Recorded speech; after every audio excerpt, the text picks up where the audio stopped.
1066, the Normans invaded. To contain a tight grip on a conquered nation, they built garrisons, such as Portchester Castle, using chalk quarried from Paulsgrove.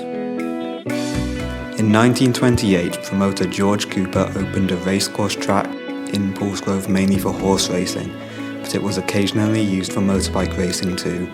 It consisted of turf cut from Portsdown Hill, and it included stables and a large car park. Children were paid per bucket to clear stones off the track. The racecourse ran up until the outbreak of World War II. In the summer of 1929, the aviator Sir Alex Cobham took off in the fields of Paulsgrove House during his Youth of Britain municipal aerodrome campaign. This was an ambitious plan to encourage town councils to build local airports. He offered joyrides to the public in his de Havilland plane. In 1936, license was granted to Paulsgrove Oil Well Darcy Exploration Company to explore the oil available. A 135-foot derrick was erected on southern slopes of Portsdown Hill. It drilled down to the depth of 1 mile but did not find enough oil to make it worthwhile. During World War II, there were many threats to the surrounding area, including a danger of Vosper's being hit as it was a manufacturer of torpedoes.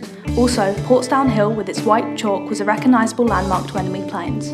And, once enemy aircraft dropped lots of tinfoil locally to try and interfere with the British radar. When the Germans surrendered to the Allies in 1945 and the war in Europe was over, the people of Paulsgrove celebrated by bringing their pianos onto the streets. They also lit bonfires. In 1938, plans took place for a housing estate outside of Portsmouth, which was originally to be Lee Park. However, in 1944, the impacts of World War II had made 10,000 people in Portsmouth homeless, as 7,500 dwellings had been destroyed or damaged. 1,200 prefab and conventionally built houses, originally intended for Lee Park, were built more quickly and cheaply in Paulsgrove. Prisoners of war were used to build many of the roads in Paulsgrove, including Road 21, which was later named Alloway Avenue. The first 206 houses were built along it without waiting for the roads or sewer systems to be laid down.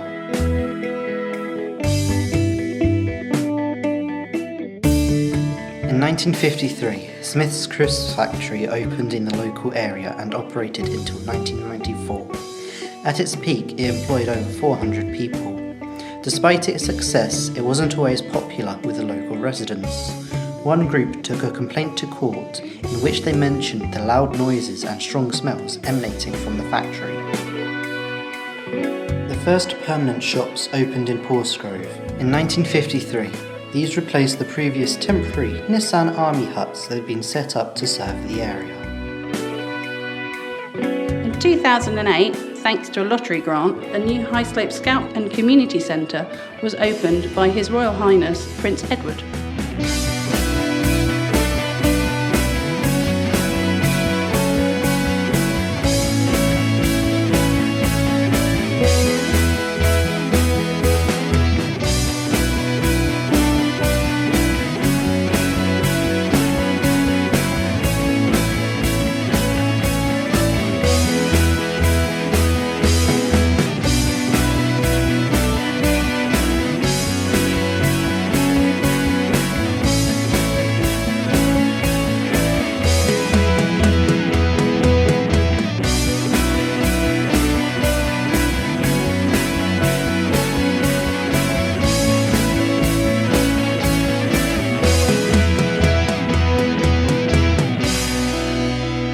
In 2022, Paulsgrove and Wimmering Carnival returned after lockdown and held its annual carnival. It brought the community back together in a colourful display of costumes with fun and games on the green.